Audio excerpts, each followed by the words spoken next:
নমস্কার বন্ধুরা, আজ আমি বানাবো কাঁঠাল দানার রেসিপি।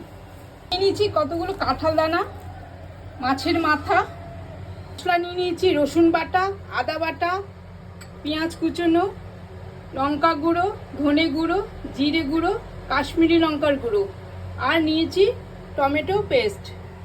জন্য নিয়েছি জিরে, তেজপাতা, শুকনো লঙ্কা, আর নিয়েছি তেল, হলুদ, নুন, চিনি, কাঁচা লঙ্কা, ধনেপাতা। প্রথমে আমি কাঁঠাল দানার বীজগুলো ছাড়িয়ে এই খোসাগুলোকে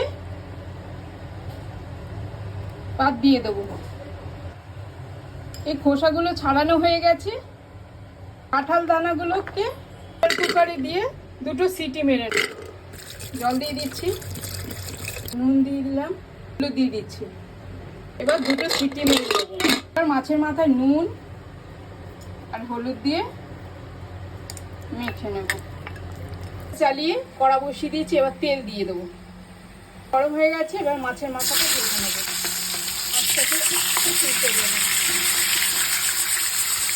মাছের মাথা ভাজা হয়ে গেলে আমি তুলে নেব। কাঁঠাল দানাটা আমার সেদ্ধ হয়ে গেছে, জলটা আমি ঝরিয়ে নিলাম। মাছ ভাজার পর যে তেলটা রয়েছে তার মধ্যে আমি ফোড়নটা দিয়ে দেবো। ভাজা ভাজা হয়ে গেছে, এবার পেঁয়াজ কুচনো দিয়ে দেবো।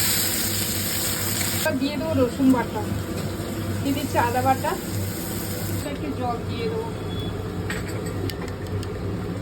দিয়ে দেবো মশলাটা, চিনি, নুন, হলুদ গুঁড়ো, দিয়ে দেবো টমেটো বাটা। ভালো করে দানাটাকে একটু ম্যাশ করে নেব।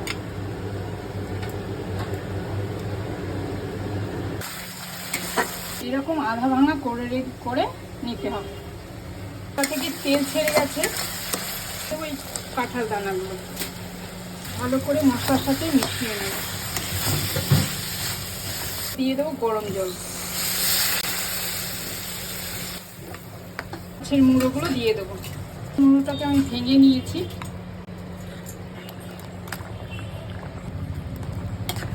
ভালো করে নেড়ে চেড়ে মিশিয়ে নেব। এবার ধনে পাতা দিয়ে দেবো, ভালো করে নেড়ে চেড়ে নেব। এবার নামিয়ে দিচ্ছি।